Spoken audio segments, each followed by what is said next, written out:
El día de hoy tengo un invitado especial de Colombia, el pastor Hugo Leighton, quien nos ha estado acompañando durante sus 4 años de ministerio y hemos estado con él la tercera vez que ya nos visita aquí en el Ecuador, pastor Huguito.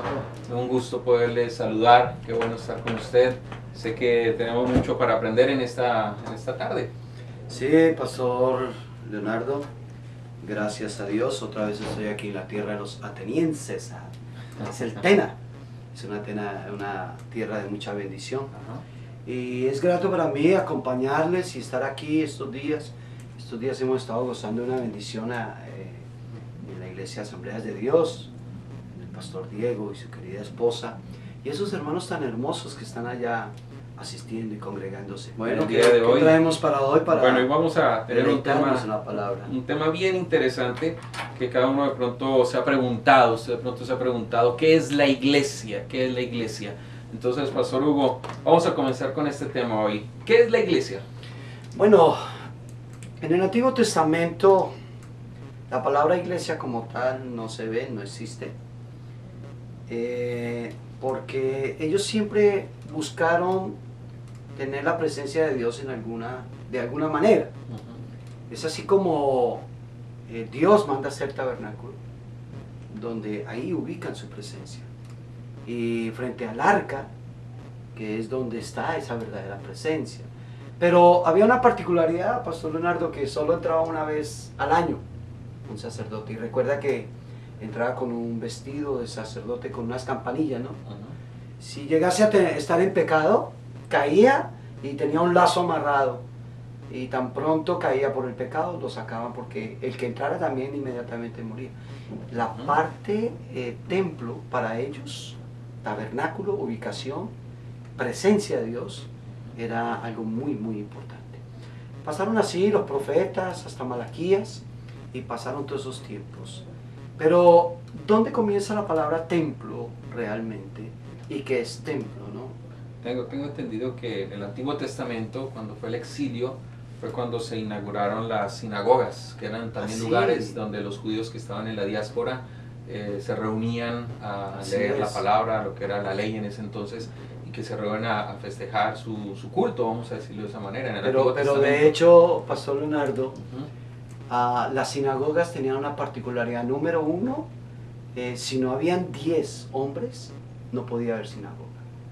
Si la conformaban las mujeres, ve qué tan interesante, si habían solo mujeres no había sinagoga. Entonces siempre como que el templo se relacionó con autoridad, con cabeza. Tenían que haber 10 hombres, es el caso de Lidia allá en Macedonia. Cuando Pablo va a visitarla, ella dice que quiere colocar una sinagoga, pero la sinagoga no es posible hasta que no hubiese 10 hombres. O sea, era muy, muy importante para el judío que hubieran 10 hombres, y esos 10 hombres representaban la autoridad. La autoridad. De hecho, el 10 en la numerología es autoridad. Entonces, el 10 tenía que ser un número muy representativo para el pueblo de Israel. Entonces, en el Antiguo Testamento no hay templo, no lo hay físicamente como tal. Ahí es un lugar de reunión. De hecho, el gran Yo Soy le dijo a Moisés, hazte otro lugar de reunión donde podía entrar Aarón, y una vez Miriam fue atrevida en meterse ahí, pero al tabernáculo como tal no podía entrar. Ahora, el tabernáculo, para aclarar un poco más, fue en el tiempo de Moisés. Fue la orden que Dios le dio a Moisés. Así es. En el peregrinaje hacia la tierra prometida, que es Canaán. Dios le dio esa orden de construir ese lugar de oración. Claro, porque es que el pueblo estaba ávido, porque las otras naciones tenían dioses donde hacían culto. Pero con Moisés, después de sacarlos de 430 años, no hay donde hacer culto. Entonces Dios dice, bueno, me quieren buscar, y cayeron en el becerro, y cayeron en todas las cuestiones. Entonces dijo, pues entonces háganse un tabernáculo, y ahí van a ver mi presencia.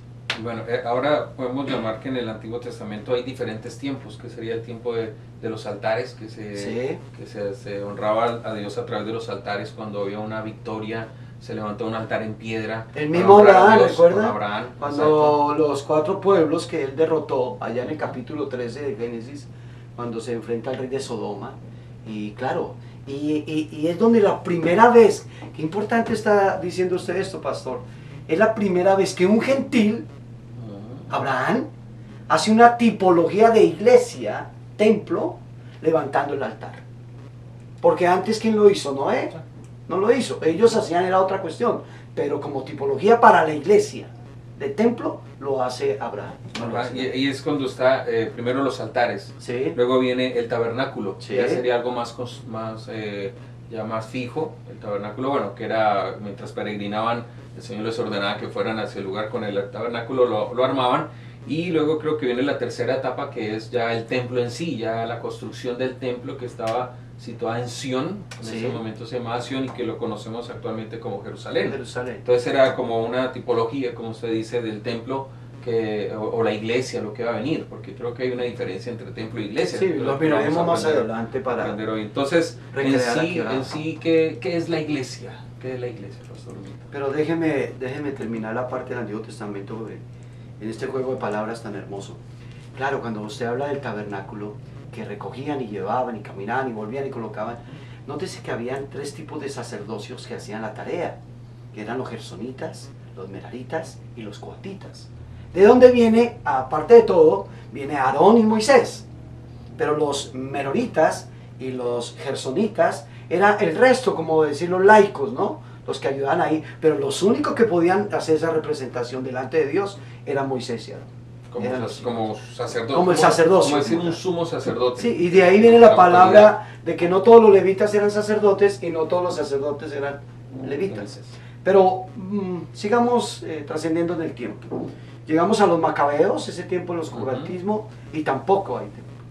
Pero hay un hombre que se levanta, un gran rey, que se llama Herodes el Grande, ¿recuerda Herodes el Grande? Para el año 60, pastor. A través de Roma, ¿no? Sí. Después de la conquista que se lee en el libro de los Macabeos, que estaban los griegos, y luego viene Roma. Roma. Ahí es donde entran los Herodes. Herodes, sí. El tetrarcado que se llama. Entonces Herodes, en el año 60, para congraciarse con los judíos y con el Imperio Romano, además de que el templo traía una segunda intención, porque entrar al templo era pagar un tributo. ¿Por qué qué? Porque todos los judíos iban a venir ahí a hacer sacrificio. Ya no hay altares, ya no existe el templo de Salomón. Entonces Herodes dice, yo les voy a hacer un altar para cuando ustedes vengan, un templo, perdón, cuando ustedes vengan, aquí ustedes van a pagar tributo para que cuando entren. Algo parecido a lo que está pasando hoy en día, Sí. ¿no? Se paga por entrar y se paga por salir. Claro. Bueno, pero volviendo un poco atrás, Herodes empieza a edificar el templo en el año 60. Para el año 14 termina el templo hecho. ¿Sobre qué lo edifica? Usted sabe. Antes de Cristo. Antes de Cristo. Perfecto. Usted sabe bien perfectamente, pastor, que el primer templo físico como tal lo encontramos con Salomón para el año 950 antes de Cristo, 970, no hay fechas así. Sí, exactamente. Sí, no lo hay. Y ahí levanta Salomón. Salomón dura 7 años y medio construyendo el templo y 13 años haciendo su casita. Parece que la casa le quedó más bonita que el templo. Después viene esa persecución, acaban con el templo, el reino es dividido, Roboán y todo el asunto. Y se levanta para los años 520, el profeta Ageo levanta una voz de Dios diciendo, bueno, es tiempo de construir después del cautiverio, ¿recuerda, pastor? Y vienen y levantan el segundo templo, el de Zorobabel. Está Ageo, está Zorobabel, está Josué, el sumo sacerdote, y el pueblo. Y lo levantan. Esdras, después viene. Entonces ya es el retorno del cautiverio, ¿no? En esas 3 dispensiones, tanto de ir como de regresar. Cuando regresan, le empiezan a levantar el templo en el año 520. Hay 5 años de interrupción, hay guerras, hay oposición, hay de todo. Pero estamos hablando de un templo que físico. Entonces se instaura otra vez. Un lugar de adoración, de adoración, así, de sacrificio. Los judíos siempre buscaron un sitio donde ir a adorar y para ellos el templo era supremamente importante. Entonces sigamos con la historia y Zorobabel para el año 515 se termina de construir el templo. Después ya viene una cantidad de persecuciones y vuelven y acaban con el templo. Se acabó todo, destruyeron todo, pasaron los imperios y es cuando Herodes, del mismo templo que quedó de Zorobabel y de Salomón, construyó sobre esas mismas bases y levantó el templo en Jerusalén, que es Sión, usted lo Sí. acaba de decir, allá con nuestro hermano Salomón. Ahora, esa es la relación del Antiguo Testamento, lo que Ajá. es templo. Estamos hablando de templo. Sí, sí. Porque el tema es, bueno, es la iglesia, pero tiene mucho que ver, es una Mucho, conexión. muchísimo. Ahora, en el Nuevo Testamento, ya estando el templo y al venir Jesucristo aquí a la tierra, ahí aparece la palabra iglesia, y creo que está en los evangelios, es la primera vez que aparece la palabra iglesia, Sí. cuando Pedro hace una confesión, que tú eres, ¿quién dice que soy yo?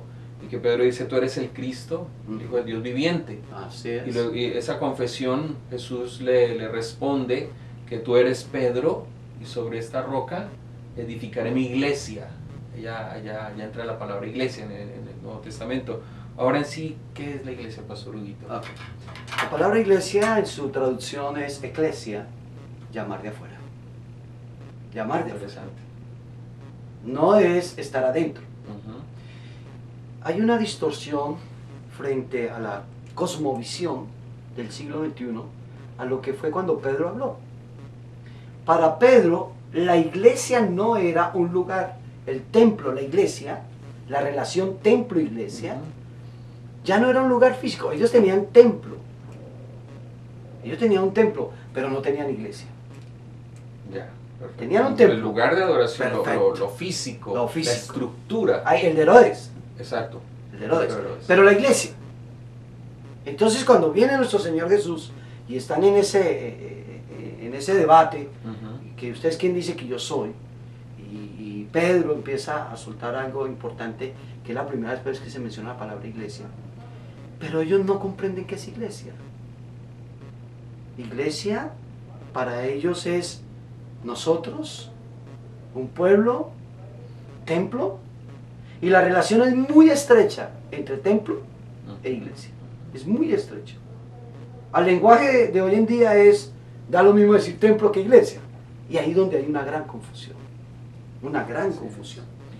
Encontramos en Juan, capítulo 2, queridos oyentes, estamos en directo y recuerden que este programa es de mucha edificación para todos los atenienses y los que quieran escucharlo dentro y fuera de esta región del Napo, ¿no? Así es, estamos... En el capítulo 2, Pastor Leonardo, a Jesús lo están buscando para matarle. Sí. Y le hacen una pregunta en el versículo 19. En el 18 le hacen la pregunta y él contesta eso en el 19. Por favor, léanos, pastor. Sería Juan, capítulo 2, 2, versículo 19. versículo 19. Dice, respondió Jesús y les dijo, destruid este templo y en 3 días lo levantaré. ¡Qué locura! Ujú. ¡Qué locura! Siga leyendo, por favor, en el 20. 20 dice, dijeron luego los judíos, en 46 años fue edificado este templo y tú en 3 días lo levantarás. Oye. Mas él hablaba del templo de su cuerpo. Ok. No de iglesia. Entonces, ¿la iglesia es una organización o un organismo? Ujú. ¿El templo es un lugar o es un organismo? Y ahí es donde estamos confundidos. Gracias a Dios por este tipo de programas que edifican y quitan confusiones de algún tipo que hemos tenido, ya sea por tradición que nos lo han dicho o ya sea porque lo hemos estudiado. Ujú. Miremos un momentico en Mateo 26 y no se despegue del televisor, amigo, y acompáñenos con su Biblia. En Mateo 26, 60, ellos quedan abismados diciendo, yo destruiré esto en ¿cuántos días? 3 ¿Y en cuántos días lo edificaré? días. ¿No les cabe en la cabeza que ese Jesús de la época, después de que este Herodes dura prácticamente 46 años, este hombre vaya a construir en 3 días? ¿Qué dice el versículo 61? 61 de Mateo capítulo 26, 61, que dijeron, este dijo, puedo derribar el templo de Dios y en 3 días reedificarlo. Y levantándose el sumo sacerdote le dijo, ¿no respondes nada? ¿qué testifican estos contra ti? Ok. Estamos en el contexto ya de la crucifixión, Perfecto, del perfecto. del episodio del Calvario. Vamos a Del llamarlo, Calvario, del exacto. Calvario. Entonces, templo, lugar donde nos congregamos. Sí, perfecto. Sitio. El lugar donde vamos. Físico, A orar, físico. entregar ofrenda. Ajá. Calvino habla de la iglesia visible y de la iglesia invisible. ¿Cuál es la iglesia visible? El templo, donde los hermanos santos de Dios van a sus reuniones los domingos a congregarse y a glorificar el nombre de Dios por todo lo que ha hecho la semana. ¿Qué hacían los judíos? Venían en las 3 fiestas grandes, que es la Pascua, que es la semana, Los panes sin levadura, ¿sí? Los tabernáculos. y la del Tisri, que es la fiesta de los tabernáculos. Ajá. Y inclusive también está la Pentecostés, que era una de las Perfecto. fiestas importantes de los judíos. Entonces, ellos vienen porque para ellos el templo es un tipo de reunión, es un sitio donde todos se reúnen. ¿A qué? Con un solo propósito. Pero entonces, dentro de este contexto que estamos manejando, Jesús les dice, vea, es que yo lo puedo destruir en 3 días. Ellos no entienden que de ese momento ya no es el templo físico, sino ¿qué cosa? La iglesia. Entonces, usted está al frente de una congregación de la iglesia de Dios. Donde van los santos los domingos o los días que usted tiene reunión es al templo físico. ¿Quiénes van al templo físico? La iglesia. Porque la palabra iglesia, como dijimos, es llamar de afuera. Entonces, si estamos llamando de afuera, no puede ser que el templo sea físico, sino de las almas que se están perdiendo, que es eclesia, que es iglesia. Entonces, en sí, templo es construcción. Construcción. Iglesia somos los que vamos a adorar, los que estamos con Cristo, los que hemos aceptado a Cristo y por agradecimiento vamos a adorarle al templo. Así es. Esa es la relación, lo que es templo y lo que es iglesia. Ahora la pregunta, Pastor Huguito, antes de ir a un tema musical, es ¿dónde surgió la iglesia? Porque algunas personas dicen, no, esto es hecho por hombres. ¿Esto es hecho por hombres o es algo creado por Dios? Bueno, la iglesia misma surge desde que Cristo instaura su reino. Él viene a instaurar de afuera. ¿En lo que qué? En lo que hizo Herodes, para adentro. Porque si el templo fuera la iglesia como tal, entonces Herodes se llevó los honores. Entonces Cristo le dice, yo destruyo esto, porque es que esto es físico. Pero la iglesia nadie la puede destruir. Es más, cuando estaba usted haciendo la lectura en el 2:21, dice, mas él hablaba del templo de su cuerpo. Les está diciendo, iglesia, templo, pero ya no físico, sino espiritual. Templo físico, iglesia espiritual. Ya, perfecto. Entonces, bueno, ya tenemos un concepto claro de lo que es la diferencia entre templo y iglesia. Iglesia. El templo y la iglesia. Entonces, la iglesia somos todos los que somos parte de Cristo. Los que conformamos el cuerpo. Ahora, a eso también le llamamos el cuerpo de Cristo. El cuerpo Dice de la Cristo. iglesia, somos el cuerpo de Cristo, es la unidad de la relación. Bueno, seguimos en este programa en el Redil. Sé que ha sido muy edificante para nuestras vidas con este hermoso tema que es la iglesia. Hemos visto, haciendo un recuento de los primeros 30 minutos, acerca de la diferencia de lo que es templo y lo que es iglesia. Templo es la construcción, lo hecho, vamos a decirlo, de ladrillo, y lo que es iglesia somos nosotros. Ahora en esta segunda parte vamos a estudiar acerca de lo que es la iglesia como organismo. Pastor Huguito, entonces vamos a ver este tema de la iglesia, pero ya como un organismo, como organización. Ahora la pregunta que quiero hacerle, Pastor Hugo, ¿quién gobierna la iglesia? Ok, antes de contestarle, pastor, y oyentes, Pablo, cuando llega a Atenas, quiere hacerles una acotación frente a lo que estamos hablando.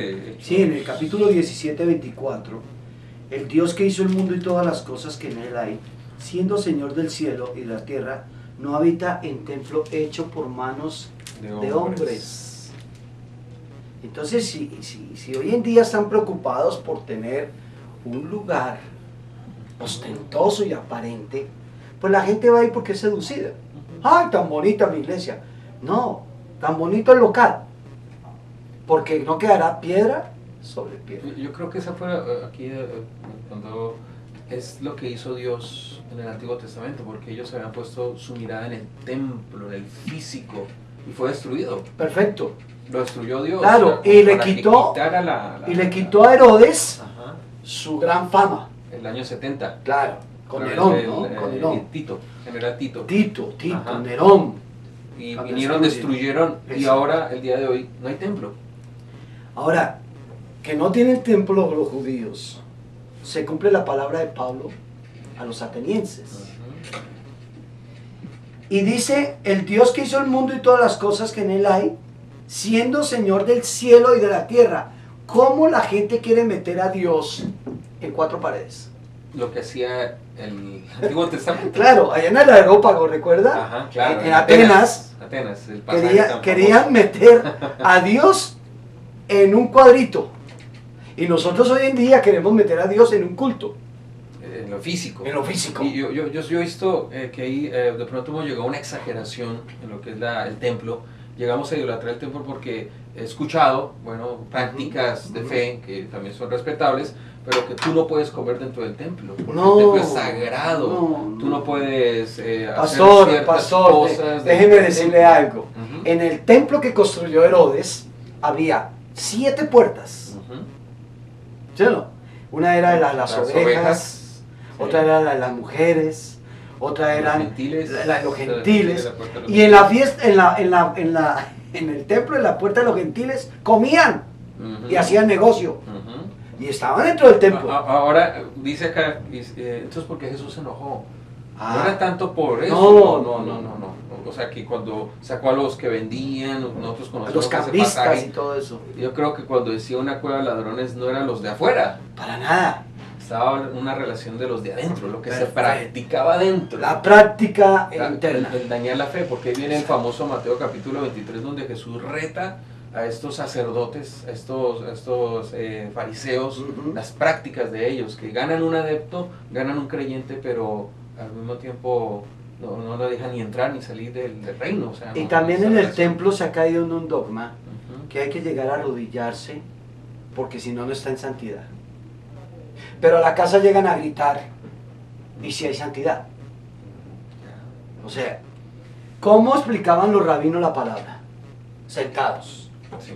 Se reunía el Sanedrín, se reunía toda la gente y enseñaban sentados. Oiga, hoy en día nosotros predicamos como de pie, o sea que estamos violando el templo. Porque deberíamos estar sentados, ¿no? Los que predicamos la palabra deberíamos, como los dos ahorita, estar sentados. Al fin, que violamos o no violamos. Eso hemos caído en reglas. Reglas Aquí humanas. es donde podemos ver de pronto ese concepto de iglesia, cuando uno tiene esa apertura de conocer otras congregaciones que son hermanas nuestras. Hacemos una diferencia, la sana doctrina y lo que es no sana doctrina. Esa es otra Dentro historia. de lo que es iglesia como organismo. Así es. ¿Qué es la sana doctrina? Bueno. ¿Qué no es sana doctrina? ¿A qué iglesia debo ir? ¿Cuál es la iglesia que yo debo dirigirme? A esa diferencia, porque actualmente hay varios sectas que han Sí. introducido en esta ciudad y vienen ofreciendo cosas, productos, gotas, agua. Tómese el atrayendo agua un y va a ser adepto. sano y la Ajá. flor. Exacto. Esos son Tengo sectas, entendido pero- que ahora entró una iglesia, comillas, Ajá. iglesia, la oración fuerte del Espíritu Santo, que allá en Colombia, eso es una secta. Ujú. ¿Cómo es que traen el agua bendita yo no sé qué, que el aceite yo La no sé gota, cuándo, que eso. tráigame la foto y yo le traigo a su ser querido? Eso es brujería. Prácticamente. Eso era lo Ahora, que hacían en el templo en de el Herodes. templo de Herodes. Perfecto. Listo. Ahora, Comercializado. Pastor, ¿qué es la sana doctrina? Ah, ok. ¿Qué es doctrina? Porque tenemos el concepto, la iglesia, mala doctrina, buena doctrina. Entonces, ¿a qué iglesia va? ¿Qué Ok, es sana la doctrina? palabra doctrina, traducción dogma, que quiere decir sanidad Ujú. de una creencia. Sí. Sanidad de una creencia. Dogma, sanidad de una creencia. Los brujos creen en su dogma, que están bien. Para ellos es sana Dentro de doctrina. su mente, Dentro de lo que ellos hacen. Su concepto. Entonces matar un gato, sacarle la sangre y beberla, es el dogma de ellos. Ya. Es la creencia de ellos. Ujú. Entonces, ¿qué es la sana doctrina? en la fe que nosotros profesamos es creer que Cristo murió y resucitó. Murió, resucitó. Esos serían como los puntos doctrinales. Perfecto. Que son base. Perfecto. La palabra de Dios como única fuente de vida. Cristo, la crucifixión, la resurrección, la ascensión y Cristo viene por su iglesia. Cristo 5 bases perfecto. fundamentales que están en el credo apostólico, que lo hemos conocido mucho tiempo y que a veces pensamos que no es algo que está dentro de la iglesia, que es el creo en Dios Padre Todopoderoso. Ahí está el credo apostólico. Sí, así está. Ahora, eso es la sana doctrina. Y el término creo que es didache o didache. Sí.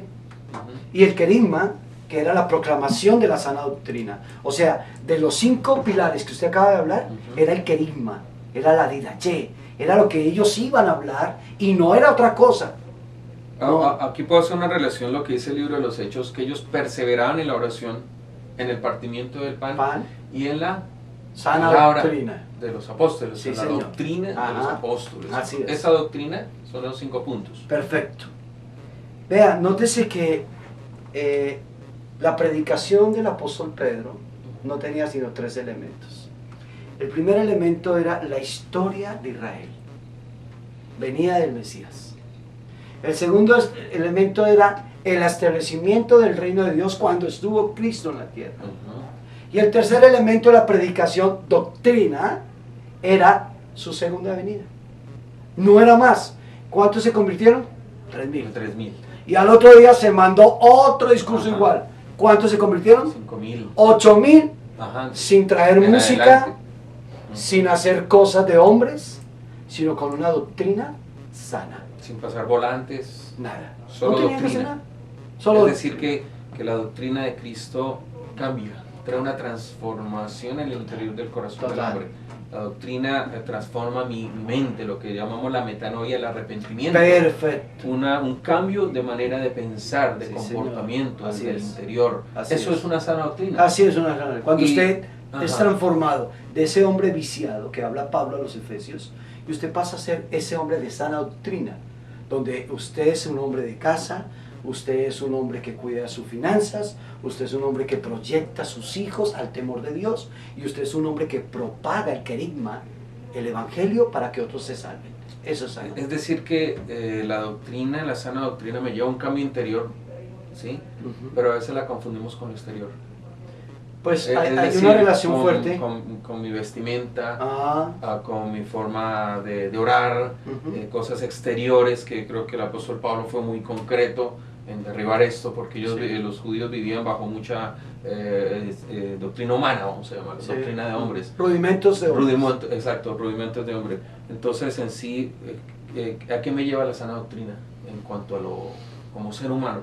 A un cambio, la metanoia, a un cambio total, de que lo que estamos aquí es de paso y vamos a ir a algo mejor. Mientras yo no tenga ese cambio, esa doctrina sana, si Cristo murió y resucitó, nosotros también. Y cuando yo tengo eso bien claro, estoy en la sana doctrina. La insana doctrina es todo lo contrario, todo lo que se apega a lo terrenal, a lo tangible, y se vea exteriormente. Tú eres prosperado porque tienes un carro. El que no tiene carro no es prosperado, pero es un hombre santo. Pero el que tiene carro es un hombre que le pega a la mujer, pero sin embargo ya y lleva los diezmos y las ofrendas, pero dice que está en la sana doctrina. Entonces la sana doctrina, si hay un cambio interno, lo hay externo, no en presentación como tal, sino en vivencia. El apóstol Pablo le dice aquí, todo es muy claro, dicen profesar a Dios, pero con sus hechos lo niegan. Es lo mismo, dicen profesar a Dios interno, pero externo, con sus hechos lo niegan. Entonces la sana doctrina parte del punto de vista que Cristo lo es todo, y que hay un cambio, y que yo era un borrachín, ya no soy borrachín, que yo le pegaba a mi mujer, ya no le doy de puñete, que esto, que lo otro, yo ya no. Yo ya cambié todo, ya no vivo yo, más vive Cristo en mí, y lo que era atrás quedó atrás. Entonces, en sí esa es la esencia de la iglesia, la doctrina. Ahí vamos otra vez. Trae la transformación de vida, el renovarme, el cambiar. Perfecto. Y ahora siempre a veces tenemos esa pregunta, un cierto miedo a la iglesia como personas, cuando invitamos a alguien a la iglesia no voy, de lejos. ¿Por qué se ha caído en ese temor de llegar a una congregación, a una iglesia? ¿Será, no sé, la culpabilidad? O también cómo estamos viendo nosotros la iglesia, o cómo nosotros estamos modelando a la sociedad. ¿Cuál es nuestro modelo como iglesia? ¿Será que ese modelo es lo que me impide o a las personas que quieren acercarse a Dios le impiden llegar a una iglesia o ser parte de la iglesia, hablándolo como organismo, como el cuerpo de Cristo? Bueno, Pastor Leito, bien interesante. ¿Cómo estamos presentando nosotros la iglesia al mundo? Algunos no van porque es que me da miedo que me cambien. Y vendemos desde los púlpitos un susto y un miedo. Si usted no se convierte, se va para el infierno. ¿Por qué no enseñamos a que vivir con Cristo es hermoso? Y eso le da participación en el cielo, en una vida eterna. Hay congregaciones donde los santos, la iglesia se congrega, valga la redundancia, y hablan más del mismo infierno que no del cielo. Entonces, yo pregunto, ¿eso es sana doctrina? Si a mí lo que me llamaron fue a predicar al Cristo, donde nosotros vamos a ir. Ahí está el Evangelio. El Evangelius. Buenas nuevas. Perfecto. Un mensaje que transforma dentro de la doctrina, existencia humana. el Evangelio, de las buenas nuevas. Entonces, pastor, la iglesia es el cuerpo místico de Cristo, donde cada miembro desarrolla una función. El templo es el lugar donde vamos a celebrar todos los que pertenecemos a una iglesia. Ojo, yo no soy de Apolo, yo soy de Pablo, yo soy de Bernabé, yo soy de Leonardo, yo soy del pastor Diego, yo soy del pastor no sé qué, del Tena. Usted no es de nadie, usted es de Cristo. Ahí es donde venía la pregunta, ¿quién gobierna la iglesia? Bueno, ¿quién gobierna la iglesia? ¿La cabeza quién es? Cristo. No hay nadie más. Por misericordia nosotros, los dos y todos los que pastorean en el Tena, aquí con los atenienses, aquí simplemente somos obreros de su viña. Cuando usted revisa Isaías capítulo 5 y el canto poético a la viña, yo tenía en mi viña un viñero y en ella edifiqué una torre y esperaba que daba uvas y dio uvas silvestres. Eso es lo que es la iglesia. Estaba haciendo una relación. ¿El dueño de la viña quién es? Dios. ¿Y nosotros qué hacemos ahí? Labramos. Mayordomía. Ajá, administramos. No más. Juan 15. Dios, labrador, el Hijo y nosotros los pámpanos. ¿Sí o no? Pero un pámpano tiene que ser podado para que dé buen fruto. Y el que no da fruto es cortado y echado al fuego. Entonces, ¿la iglesia quién es? El que da fruto. Pero un templo físico, ¿qué fruto puede haber? No puede haber ningún fruto, Leo. Es nosotros la iglesia. Entonces es un cuerpo que es un organismo o una organización. Como organización necesita tener una estructura terrenal, donde hay un tesorero, donde hay un cuerpo, donde hay al Estado, tiene que saber de nosotros, someternos a las autoridades terrenales. Dice el apóstol Pablo, someteos a lo hace, en el capítulo 13 a los romanos lo habla. Someternos. Pero como organismo empezamos a hacer una función eclesial dentro de los que venimos de afuera. ¿Qué es? A la verdad unos ordenarán ujieres, otros predicarán, otros enseñarán, otros exhortarán, otros llevarán la cena, otros serán intercesores, y todos esos son miembros de un solo cuerpo. A eso lo relacionaríamos con lo que es el ser parte del cuerpo. Como dice el apóstol Pablo en Romanos y también Corintios capítulo 12, que somos miembros. Cada miembro tiene una función. Para que la iglesia como organismo tenga un orden, cada uno debe tener su función. Bueno, cuando está uno, ¿cómo dicen aquí en Ecuador? Guagua, pequeño, niño, bebé. Ajá. Cuando uno está pequeño, el hijo de Génesis, yo lo estaba mirando, la niña de Génesis, ahora ya que estábamos dialogando antes de venir para acá, tiene unos deditos así de pequeñitos, chiquiticos. Y yo miraba mi mano frente a ella y así es el desarrollo del cuerpo de Cristo. La niña hoy, la guagua, la pequeñita, tiene unos deditos chiquitos. Pero a medida que va creciendo, seguramente la mano le queda igual de grande o más grande que la mía. ¿Quiere decir que ella es más grande? No, se desarrolló dentro del cuerpo de Cristo, desarrolló unos dones. Porque en el templo no se desarrollan dones, es en la iglesia. Pero Pablo es un experto ya desde el contexto griego. Dice, porque no ignoráis que vosotros sois templo. Nótese, pero él les habla templo por la cosmovisión de ellos. Claro. No es que vuelva a decir que el templo, Pastor Hugo, si alguno está viendo, nos ahorita va a decir, ah, ¿sí ve que sí somos templo? No, es que Pablo en la cosmovisión griega tiene que hablar de templos. ¿Dónde habitan los dioses de ellos? En templos. En templos. Entonces Pablo dice, vea, Jesús mismo le dijo, lo acabamos de leer en Juan capítulo 2, en el versículo 20, no sabiendo que el templo es el cuerpo. Entonces Pablo vuelve a la cosmovisión griega y les dice, como ustedes están hablando un lenguaje físico, yo les voy a mostrar lo físico. No es que vosotros sois templo del Espíritu Santo de Dios, en el cual mora el Espíritu. Es decir, que el apóstol Pablo fue tan pedagogo, tan pedagógico, en hablarle bajo su contexto, lo que ellos estaban pensando, lo que vivían en ese momento cultural, social, esas razones, esa es la forma de llegar al creyente, a la persona que uno desea, que conozca a Cristo de una manera pedagógica, contextualizada. Perfecto. Y ese es el mensaje que la iglesia o la gente de hoy en día, es el mensaje que necesitamos, algo contextualizado, sin salirnos de los fundamentos que Dios nos ha establecido bajo su palabra. Yo esta semana, por misericordia de Dios, yo llegué el viernes aquí donde los atenienses y estuve predicando en la congregación que pastorea nuestro hermano Diego, el pastor Diego, muy querido él, con su esposa. Y alguien se me acercó por la calle y me dijo, pastor, ¿en qué iglesia va a estar? Y le dije, ninguna. Me dijo, ¿por qué? Luego no viene a donde el pastor Diego. Le dije, es que él no tiene iglesia. Él es el pastor de esa congregación. Y después, ¿en qué iglesia va a estar? Le dije, en ninguna. Voy a estar en la congregación del Redil, donde está pastoreando, porque ese es el más concepto. Entonces volvemos a Apolos, volvemos a Silas, volvemos a Bernabé. ¿Acaso yo soy de Gester? La iglesia está dividida. No, la iglesia sigue siendo el mismo organismo. Entonces, como organización, Iglesia de Dios. Como organización, Asamblea de Dios. Como organización, cuadrangular. Como organización, bautista. Perfecto. Como organización, como organismo, iglesia, cuya cabeza es Cristo. De manera que el pastor Diego de Asamblea de Dios es tan hermano suyo como mío, independiente de la organización.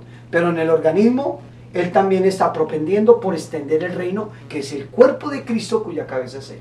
Eso le llamamos la misión que tenemos, la gran comisión. La gran comisión. Se llamaría el mandamiento directo de Cristo. Amén. A la iglesia. Así es, hermano. Y a ser discípulos. Porque actualmente vemos muchas diferencias dentro de congregación.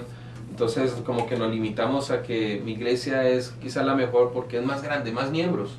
Y nos enfocamos bajo ese concepto, sí, bajo los números, bajo la multitud que podemos ver. Entonces yo creo que ese es un concepto errado porque todos somos el cuerpo de Cristo. La oración de Jesús, que seamos uno. Tú y yo, uno solo, Juan 17. A mí me preguntan en Colombia, pastor, ¿usted a qué iglesia pertenece? Y yo le digo, a ninguna. Como denominación, pertenezco a una institución llamada Asamblea de Dios. Como iglesia, pertenezco al cuerpo de Cristo. De manera tal que en las multiformes congregaciones que hay, todos somos uno solo, siempre y cuando sea sana doctrina, donde adoremos al Padre, al Hijo y al Espíritu Santo, donde creamos que Cristo viene, donde la Biblia es nuestra única y verdadera fuente, veraz, absoluta, donde no tengamos como Smith, hacer una Biblia que hablan ellos allá, o los adventistas, o un poco de cosas. No. Pero dentro de esa sana doctrina, todos somos un solo cuerpo. ¿Acaso si yo no me pego en este dedo, usted cree que no le dan a orar a los otros 4? Y ahí es donde se ha distorsionado. Si a mi hermano de Asamblea de Dios le ocurre algo, decimos, eso es problema de él. Entonces, ¿para qué dice que es iglesia? Si somos un solo cuerpo. Seguramente, si me pego en este dedo, me va a doler todo el cuerpo. Y más la cabeza. Perfecto. Bueno, tenemos un poco de tiempo ya para terminar este programa. Creo que ha sido muy edificante, muy interesante. Y sé que a cada uno de nosotros nos llega estas palabras del pastor Hugo Leighton, que también en Colombia tiene una función, es profesor en teología en el seminario de las Asambleas de Dios en Bucaramanga. Esa experiencia de ser pedagogo, de enseñar la palabra de Dios y transmitir y formar también pastores, ¿no? El llamado lo hace Dios. Sí, la amén. Formación está a través de la palabra de Dios y esa experiencia, como Dios a usted en el transcurso de su ministerio le ha dado tanta sabiduría, Pastor Huguito. Sí, han sido 20 años de labores y seguiremos plantando obras dentro y fuera del país. A eso me llamó Dios, a enseñar, a plantar y a enviar. Yo no quisiera tener un poco de gente ahí calentando sillas, sabiendo que hay gente perdiéndose afuera. La gran comisión es afuera. Eclesia, fuera. Como veíamos el video de René González, que Dios quiere una iglesia que sane. Después vimos un video acerca de que la iglesia está llamada a trabajar afuera, hacia adentro, no hacia sí mismo, encapsularse. Entonces, bueno, creo que ya tenemos el tiempo limitado.